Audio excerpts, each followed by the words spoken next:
तो दोस्तों, आज हम अपने चैनल विद्या टूर में एक नए टॉपिक जिसका नाम है एस्केलेटर सिस्टम, कंकाल तंत्र, एक नई ऊर्जा के साथ शुरुआत करते हैं।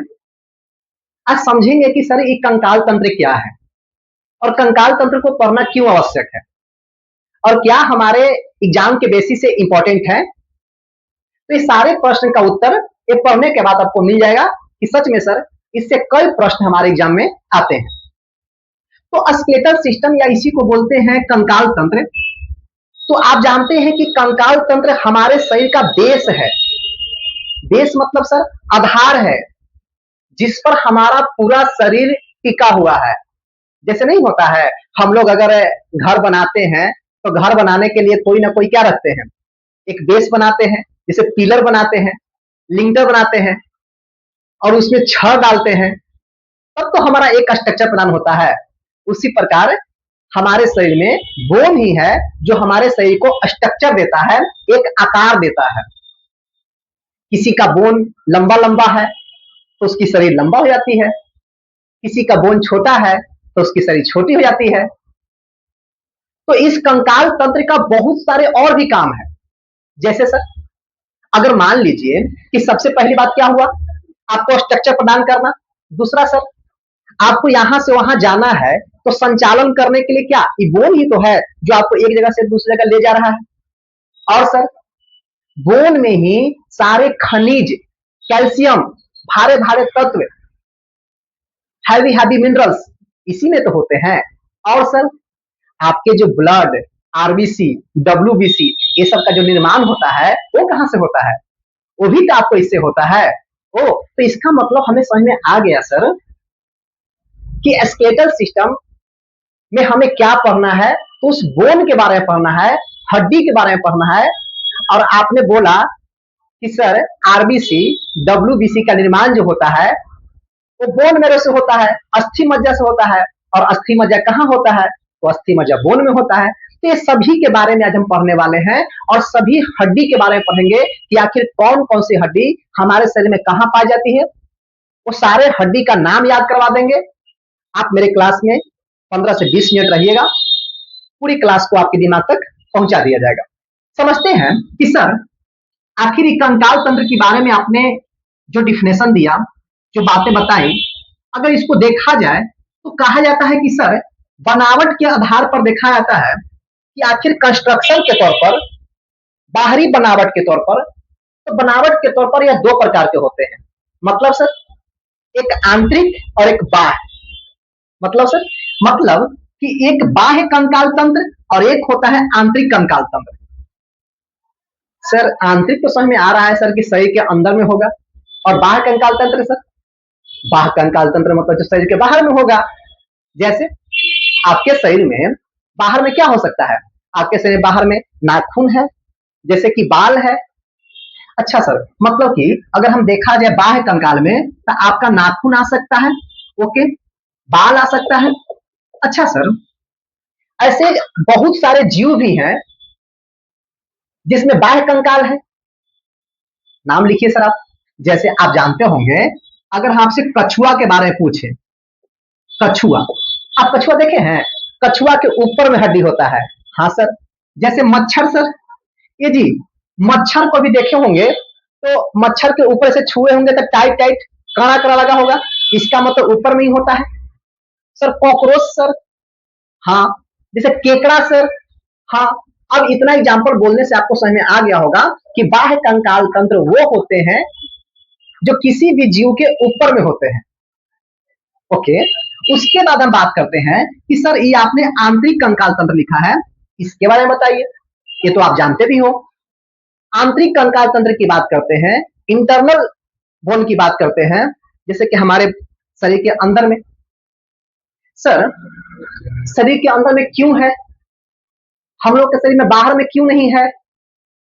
क्योंकि बाहर में एक त्वचा से घिरा हुआ है और हमें कुछ आंतरिक मतलब शरीर के अंदर में कुछ ऐसे ऐसे ऑर्गन है, उन्हें सुरक्षा प्रदान करने के लिए, उन्हें बचाने के लिए हमें एक कंकाल तंत्र दिया गया है और वो आंतरिक कंकाल तंत्र है। तो ये कहाँ पाए जाएंगे सर? तो ये आपका स्तनधारी में पाए जाएंगे, स्तनधारी। स्तनधारी में कौन है? हम लोग है सर। अच्छा सर, क्या सांप में पाया जाता है का? अरे सांप तो देखे हो, सांप जब मरता है तो उसको देखना इतना लंबा साला हड्डी निकलेगा अंदर से, तो इसका मतलब वो अंदर में है, तो आंतरिक कंकाल तंत्र है। अच्छा सर, अगर हम मछली पूछे तो सर, हाँ, मछली में भी आप देखे होंगे कि मछली को भी हम लोग खाते होते हैं, जो लोग खाते होंगे आप देखे होंगे अंदर से उसका हड्डी निकलता है, तो उसका आंतरिक कंकाल तंत्र हो गया। ओके सर, अब हमें समझ में आ रहा है सर। लेकिन आपने यहाँ पे एक बोन लिखा है और एक कार्टिलेज लिखा है सर, इसके बारे में कुछ बताइए। तो आप जानते हैं कि इस जो बोन का निर्माण हुआ है ना, एक कार्टिलेज के रूप से ही हुआ है। मतलब सर, बचपन में जो हड्डी था वो बहुत कमजोर लचीलापन था, धीरे धीरे उसमें कठोरपना आया, कठोर हो गया, टाइट हो गया, वो बोन बन गया। और जो मुलायम भाग वो था सर, वो क्या, उसी को तो कार्टिलेज कहा गया। तो कार्टिलेज है कहाँ? अरे नाक के आगे वाला भाग, कान वाला भाग, ये सब क्या है? ये सब कार्टिलेज है सर। कार्टिलेज के बारे में और सर, कार्टिलेज में याद रखिएगा कि कार्टिलेज में किसी भी प्रकार का वाहिकाएं नहीं होते हैं, तंत्रिका तंत्र नहीं होते हैं, इसमें दर्द का एहसास नहीं होता है।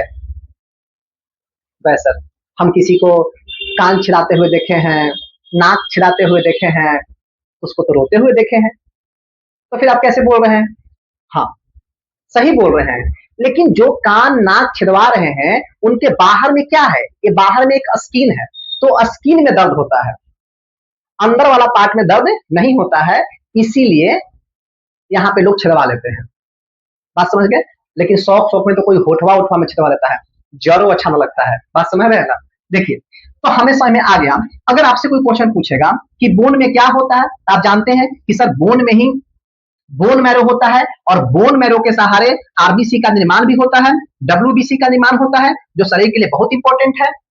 ओके सर, इसमें कौन सा प्रोटीन पाया जाता है? तो इसमें ओसी नामक प्रोटीन पाया जाता है। याद रखेंगे, क्वेश्चन पूछ सकता है कि भैया हड्डी में कौन सा प्रोटीन पाया जाता है? ओसिन प्रोटीन पाया जाता है। ओके सर, इसमें कौन सा प्रोटीन पाया जाता है? तो इसमें पाया जाता है कोंड्रोसाइट, कोंड्रियोसाइट प्रोटीन पाए जाते हैं। तो ये सारे बातों को याद रखिएगा। क्वेश्चन पूछ सकता है कि सर हड्डी का अध्ययन कहाँ करते हैं? तो हड्डी का अध्ययन ओस्टियोलॉजी में करते हैं, जो आप लोग जानते भी होंगे। जैसे कि किसी को हड्डी में दर्द हो जाएगा तो डॉक्टर से पूछा कि सर हम कहाँ दिखाएं? तो जाइए आप ओस्टियोलॉजी में दिखा लीजिए, क्योंकि आपको हड्डी में दिक्कत आ रहा है, तो ओस्टियोलॉजी में अध्ययन करते हैं उसका। ठीक है, उसके बाद हम बात करते हैं कि आपने फिर लिखा है मानव कंकाल। ये जो मानव कंकाल तंत्र जो है, ये कितने टाइप से बटा हुआ है? तो हमारा मानव कंकाल जो है ना, ये दो टाइप से बना हुआ है।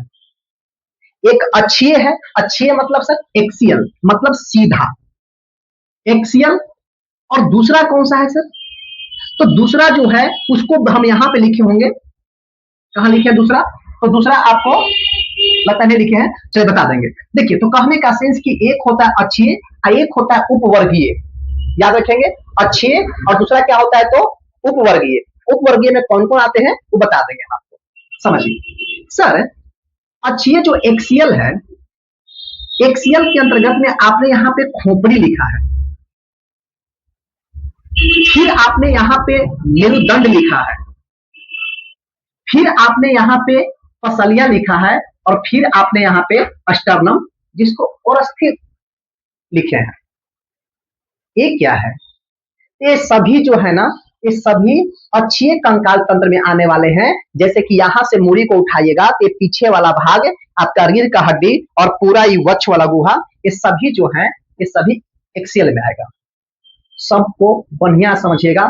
जैसे कि हम यहाँ से अपने मूड़ी को कवारेंगे, उखाड़ेंगे, तो यहाँ से पूरा पीछे से यहाँ से लेके कवर जाएगा, और ऐसे उठा करके ऐसे हाथ में लेके पूछेंगे कि बाबू बताओ इसके सर में कितने हड्डी हैं? जैसे कि मान लीजिए कि ऐसा कोई हम बना दिए और ऐसे करके ऐसे कुछ करके बना दिए, ये बउआ है, और हमसे पूछे कि सर इसके कपाल में कितने हड्डी हैं? तो कपाल में हड्डी की संख्या, ये सब क्वेश्चन पूछता है, तो इसमें हड्डी की संख्या कितना होता है? तो 8 होते हैं। फिर हम पूछें कि सर इसके चेहरा में कितना हड्डी है, फेस में कितना है? तो याद रखेंगे फेस में कितना होता है तो 14 गो होता है। सर इसका 2 गो कान है, आई दोनों कान में कितना हड्डी है, तो एक गो कान में हड्डी जो होता है वो 3 गो होता है, और इसमें भी 3 गो, तो 3 और 3 मिला करके 6 गो, इसका मतलब 3 गुना 2 इक्वल टू 6। फिर आपने हाइड बोन लिखा है, हाइड बोन क्या है, तो हाइड बोन जो है ये मुंडी जो है जिससे हमारा जुड़ा हुआ है, एक बोन है छोटा सा, वही बोन से जुड़ा हुआ है, उसी को हाइड बोन कहते हैं। और इस प्रकार हाइड बोन की संख्या 1 होती है। तो आप जोड़ लो, 14 6 20 8 28 1 29। इस प्रकार हम कह सकते हैं कि कुल मिलाकर के हमारे खोपड़ी में कितने हड्डी होते हैं, तो 29 हड्डी होते हैं। तो क्या ये आप 29 हड्डी का नाम नहीं याद हुआ? क्या आप नहीं जान रहे हैं कि कपाल में कितना हड्डी है, चेहरा में कितना हड्डी है, कान में कितना है? और कान में याद रखिएगा, आप जब स्कूल में जाते होंगे पढ़ने के लिए, तो आपकी मिस कभी कभी कनवा ऐंठ देती होगी, एक आध चाप घीस देती होगी।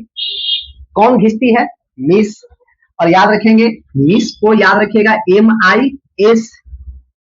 तो सर मिस मतलब सर इसको बोलते हैं मैलस, इसको सर इनकस, इसको सर अस्टेपिस।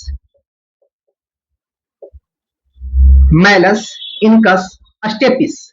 देखिए राइटिंग गंदा हो जाता है तो आप अपने कॉपी में लिख लीजिएगा या वीडियो को 2-3 बार देख लीजिएगा, आपके दिमाग में बैठ जाएगा कि क्या बोल रहे हैं। मैलस, इनकस, अस्टेपिस, ये क्या बताएं? एक कान के हड्डी, तीनों हड्डी का नाम है मैलस, इनकस, अस्टेपिस। कई एग्जाम में क्वेश्चन पूछ देता है कि शरीर की सबसे छोटी हड्डी, तो अस्टेपिस क्या है, तो अस्टेपिस सबसे छोटी हड्डी होती है। कहाँ के? तो पूरे बॉडी का, और कान का भी। ठीक है, उसके बाद हम बात करते हैं कि सर ये मेरुदंड क्या है, जिसको बैकबोन, इसी को रीढ़ का हड्डी बोलते हैं। यहां से उठाइएगा तो यहां से लेके आपके कमर तक, नीचे तक, यहां तक की जो बोन होगा उसी को क्या बोलते हैं, तो मेरुदंड, इसी को बैकबोन कहते हैं। तो चलिए इसके बारे में जानते हैं। इसके बारे में बात करते हैं तो मेरुदंड को 5 भागों में बांटा गया है, 5 भागों में बांटा गया है। जैसे कि सर्वाइकल बोन, जैसे कि वक्षीय, वक्ष के पास जिसको बोलते हैं थ्रोसिस, लंबर, स्केरल और पॉपिस। लेकिन आप इसका याद जो होगा इंग्लिश में रखिएगा, लेकिन कुछ लोगों का आदत है कि नहीं सर हिंदी में बताइए, और जबकि इसको आएगा इंग्लिश में ही। तो याद रखेंगे इसको ग्रीवा बोलते हैं, वक्ष बोलते हैं, कटी, त्रिकास्थी और अनुकास्थी। ये तो हमको भी हिंदी में याद नहीं है, हमको भी इंग्लिश में याद ही है। तो आप कम से कम जिसको हिंदी याद रखना है वो याद कर लीजिएगा। लेकिन सुनिए इस सभी हड्डी के बारे में आपको बताते हैं। जैसे कि आपकी जो हड्डी है रीढ़ का, वो कुछ इस प्रकार का आपका हड्डी है, समझिएगा। तो मान लो कि यहाँ पे गर्दन के पास है, तो यहां से लेकर के यहां तक देखोगे तो हम कितना पार दिए, C1, C2, C3, C4, C5, C6 और C7। तो इस प्रकार जो गर्दन के पास जो है सर्वाइकल जो है, इस सर्वाइकल बोन की संख्या कितना होता है, तो 7 होता है। कितना होता है? 7 होते हैं। अभी किसी किसी को देखिएगा, ए सर हमको दर्द हो रहा है, कहाँ बाबू? गर्दन में। तो डॉक्टर बोलेगा कि बाबू तुम्हारा सर्वाइकल पेन है, तो सर्वाइकल पेन है तो डरना नहीं है, मतलब कि भैया कि हमारे यहाँ के जो हड्डी है उसमें दिक्कत आ गया है, तो हम क्या करेंगे? वो एक्सरसाइज करने के लिए ऐसे ऐसे ऐसे एक्सरसाइज करने के लिए बताएगा, जिससे हड्डी में तनाव फिर से अपने जगह पे आ जाए और आपका ठीक हो जाएगा।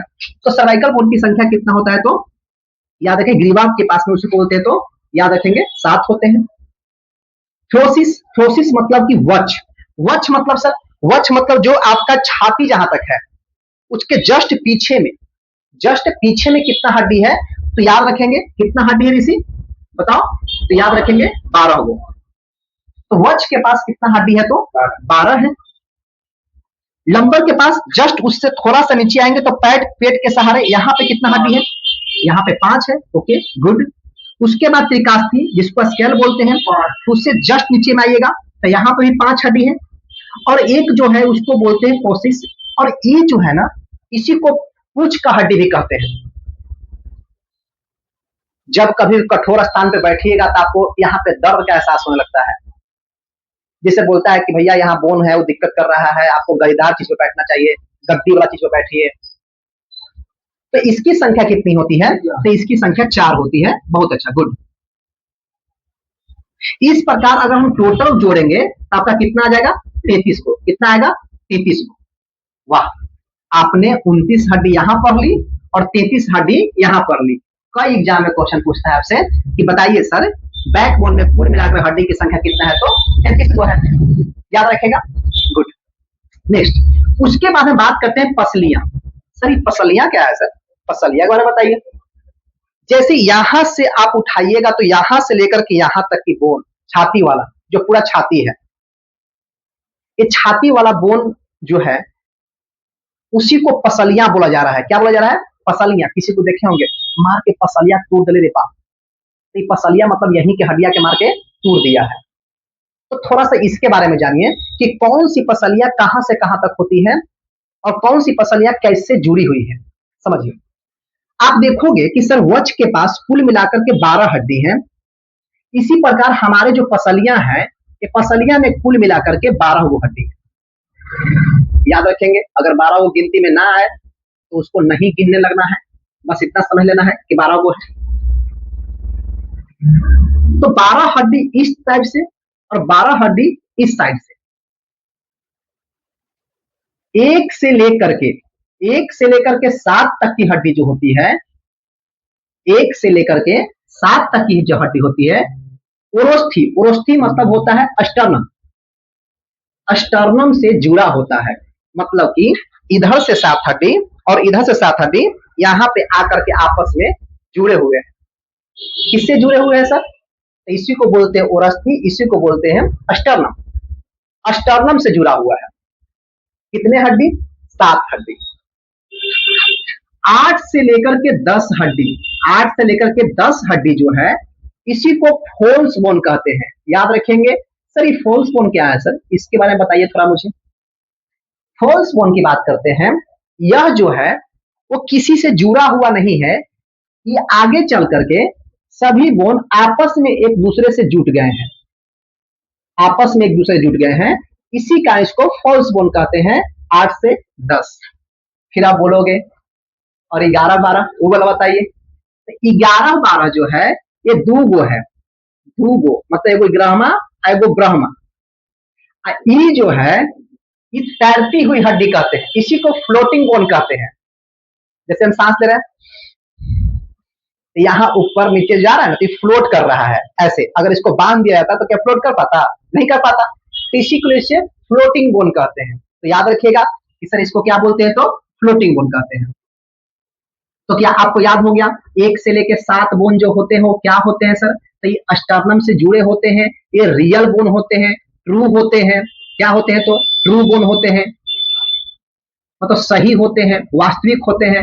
ये वाला सर फॉल्स होते हैं। और ये नीचे वाला इग्राहमा ब्राह्मा सर, इग्राहमा ब्राह्मा सर, तो ये जो होता है वो फ्लोटिंग होता है, तैरती हुई होती है। ओके, आपको अस्टर्नम के बारे में बता ही दिए कि एक चपटी हुई आकृति का एक बोन है जिसमें 7 गो छेद हैं, जिसमें इस ए हड्डी ए हड्डी ए हड्डी ऐसे ऐसे आकर के सब मिले हुए हैं, उसमें घुसे हुए हैं अंदर में। जब किसी को ओपन हार्ट सर्जरी होता है तो आप देखते होंगे कि बोनवा किसे खींच के निकाला जाता है और फिर उसको उसी में घुसा दिया जाता है, फिर से वो लॉक हो गया। भगवान भी गजब बनाए हैं, खोलने के लिए व्यवस्था दे दी है कि खोल दो और फिर से लॉक कर दो, लॉक। ओके, चलिए, तो हम लोगों ने देखा कि सर अच्छिए जो है उसके बारे में तो पढ़ ली, और याद रखिएगा यही यही सारे बोन मिल करके, पसलियां मिल करके एक पिंजरानुमा आकृति बनाता है।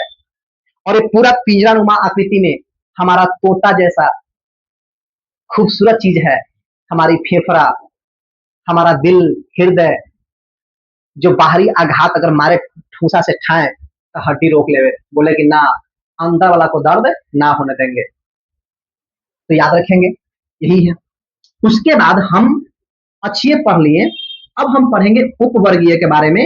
उपवर्गीय में पढ़ेंगे कि कौन कौन सी चीज आ जाएगा सर। तो एक आ जाएंगे अग्रपाद। अग्रपाद मतलब क्या होते हैं? तो हाथ, हाथ के बारे में। पश्चपाद मतलब कि पैर के बारे में। उसका फिर हम पेल्विक पढ़ लेंगे जिसको कमर की हड्डी बोलते हैं।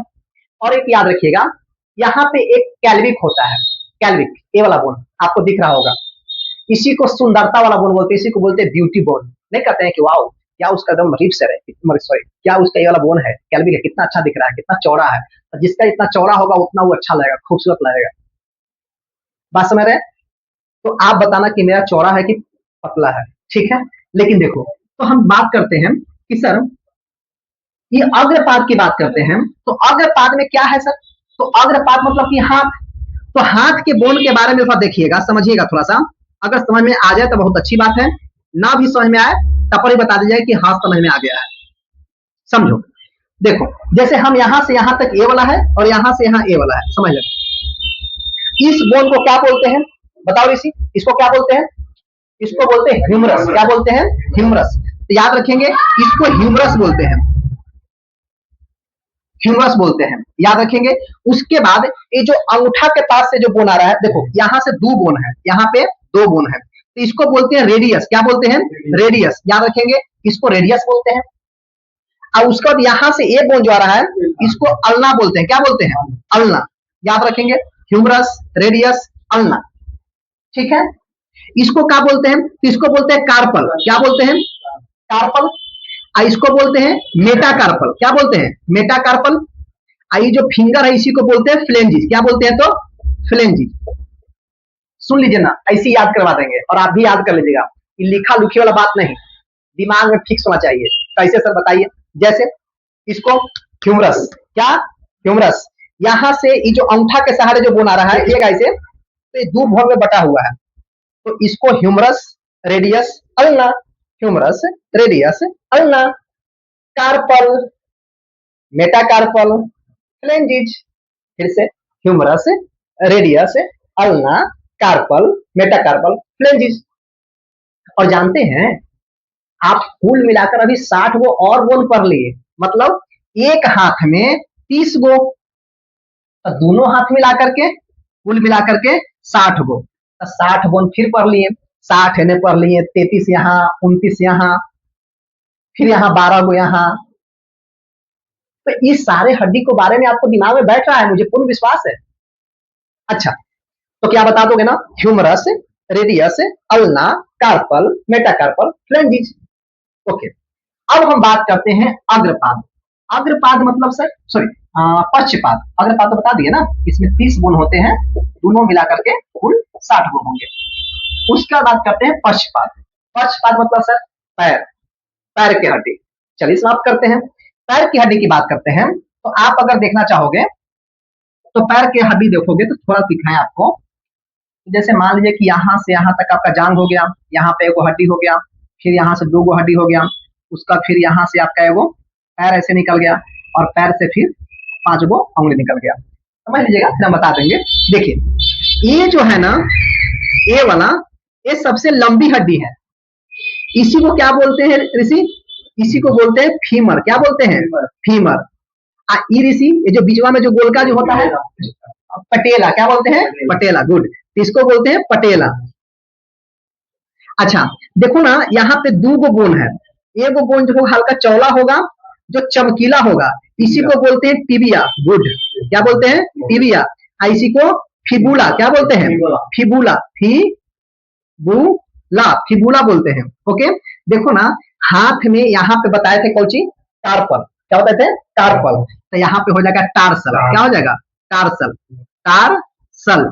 और यहाँ पे क्या हो जाएगा? Metatarsal, metatarsal, metatarsal. और ये क्या है? फ्लेंजिज। क्या है? तो फ्लेंजिज। सर आपने तो बता दिया, हमें याद नहीं हुआ, एक बार याद करवाइए। देखो अब नीचे के तो दिखा नहीं सकते हैं, कैमरा उतना ही तक है, तो बस इतना समझिएगा कि जो जांग वाला हड्डी है उसको बोलते हैं फीमर। और जो ठेहुना के पास ऐसी जो गोलका होता है, जो ऐसे ऐसे करके घुमाते होंगे आप लोग, तो उसी को पटेला बोलते हैं।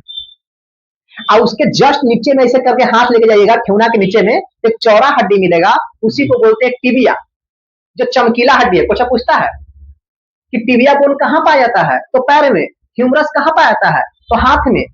वाओ। अच्छा, फिबुला, तो टिबिया के जस्ट पीछे क्या होता है? तो फिबुला होता है। उसके बाद जहां से पैरवा मुड़ रहा है ऐसे, उसको क्या बोलते हैं? तो उसको कार्पल बोलते हैं। क्या बोलते हैं? टार्सल, सॉरी टार्सल बोलते हैं।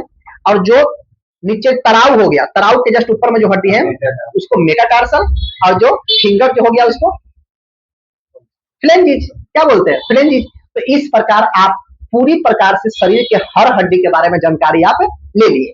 अच्छा सर, ये बताइए, कुछ कुछ क्वेश्चन पूछते हैं, देखते हैं आप लोग बताते हो कि नहीं। आप लोग भी बताना। ऐसे बताओ, ऋषि, अगर हम तुमसे क्वेश्चन पूछें कि कार्पल कहाँ का हड्डी है? कार्पल हाथ का, हाथ में कहाँ पे, तो क्या बोलोगे? कलाई के पास। हम बोलेंगे मेटा कार्पल कहाँ के पास है, तो बोलोगे तलवा, तलवा के पास। ह्यूमरस कहाँ के पास है, तो हाथ के पास, बाजू के पास। फिबुला कहाँ का हड्डी है, तो पैर का। तो इस एग्जाम में कोई क्वेश्चन आते हैं जो मुझे पूर्ण विश्वास है कि आप लोग बहुत अच्छे तरीका से याद कर लोगे कि चेहरा में कितना हड्डी है, तो 14 गो, कपाल में कितना हड्डी है, तो 8 गो, तो इस सभी कान में कितना है, 6 गो। तो आप पूरे दिमाग में, आपके, मुझे पूर्ण विश्वास है कि आपके दिमाग तक मेरी बातें पहुंच गई हैं। और कुछ क्वेश्चन आता है कि जैसे आप लिखते हैं तो लिखते समय कुल कितने हड्डियों का प्रयोग करते हैं। तो देखो, कुछ भी आए ना आप गिन लिया करना, कंफ्यूज मत होना। जैसे कि देखो, तो तीन तीन गो हड्डी यूज कर रहे हैं, तो देखो इस बोन में एगो ई वाला, एगो ई वाला, तो एक का एक, दो गो। इसमें देखो तो 1 2 और 3, 3 और 2 5 गो, एगो ई वाला 6 7 8, क्योंकि इसमें 3 भाग में टूट रहा है ना, हो तब 3 गो हड्डी इसमें हो गया। तो इस मिला के, कुल मिलाकर के हम लोग 8 बोन का प्रयोग किसमें करते हैं, तो लिखने में करते हैं। कभी कभी क्वेश्चन पूछता है कि सर हमारा जो हड्डी बना हुआ है ये किसका बना हुआ है, तो कैल्शियम फॉस्फेट का बना हुआ है। और कैल्शियम फॉस्फेट का फॉर्मूला हमको सुनो, बहुत सही, बहुत सही, CA3PO4 का ऑल्ट वाइज कई एग्जाम में क्वेश्चन पूछता है, तो इसको भी याद रखिएगा। उसके बाद एक पैल्विक है। पैल्विक क्या है सर, तो पैल्विक मतलब कमर की हड्डी। बाप रे बाप, कमर की हड्डी। कभी कभी किसी को कमर में दर्द हो गया, क्यों क्यों दर्द हो गया, क्योंकि आपने कुछ ऐसा वेट उठाया है जो कमर के वेट के अकॉर्डिंग नहीं था, वो सीधा नहीं था, कहीं ना कहीं आप झुकाव के साथ बैठे हैं या वेट को उठाए हैं, इसलिए कमर में दर्द हो गया। क्योंकि कमर ही है, पैल्विक ही है जो पूरे हमारे शरीर के बॉडी को, भार को क्या करता है, तो भैया रखने का काम करता है, अपने पास एक जगह देने का काम करता है, भार सहने के लिए काम करता है। ओके सर, ओके सर, आपने एक टेंडन लिखा है और एक लिगामेंट लिखा है। ऐसे तो मैं पिछले क्लास में एनिमल टिश्यू पढ़िएगा ना, तो उसमें बता दिए बहुत अच्छा तरीका से। अगर आपको पढ़ने का इच्छा करे कि टेंडन क्या है, लिगामेंट क्या है, तो उस क्लास से पढ़ लीजिएगा। लेकिन हम थोड़ा बता देते हैं कि टेंडन जो है, इसी को क्या बोलते हैं हिंदी में, तो कंडरा बोलते हैं। कंडरा जो क्या करता है, तो मसल्स को बोन से जोड़ने का काम करता है, या दो मसल्स को आपस में जोड़ता है। याद रखेंगे, मसल्स को बोन, जैसे कि हमारी मसल्स एकदम अच्छा तरीका जुटा हुआ है, इसीलिए लपलपा नहीं रहा है। जो बुढ़ी लोग होती हैं, जैसे हमारे दादी लोग, उनकी मसल छोड़ देता है, इसका मतलब टेंडन कमजोर हो गया। लिगामेंट क्या होता है सर, ये दो हड्डियों को आपस में जोड़ रखा है, जैसे कि ए हड्डी और ए हड्डी दोनों अलग है, और दोनों अलग है तो इसको निकल भी सकता है, लेकिन इसको कौन जोड़े हुए है, तो लिगामेंट। लिगामेंट किसका बना हुआ है, तो ये लिगामेंट बना हुआ है सर येलो फाइबर का। याद रखेंगे, यह येलो फाइबर का बना हुआ है, ये व्हाइट फाइबर का बना हुआ है, ये दो बोन को जोड़ता है। तो इस प्रकार अगर ये वीडियो के सहारे हम हमेशा एक बोर्ड में आपके पूरे चैप्टर का निचोड़ देने का काम करते हैं, इसके लिए एक लाइक तो बनता है। अगर आपको ये वीडियो अच्छा लगा हो तो अपने दोस्तों के पास शेयर कीजिएगा, लाइक कीजिएगा, सब्सक्राइब कीजिएगा। धन्यवाद।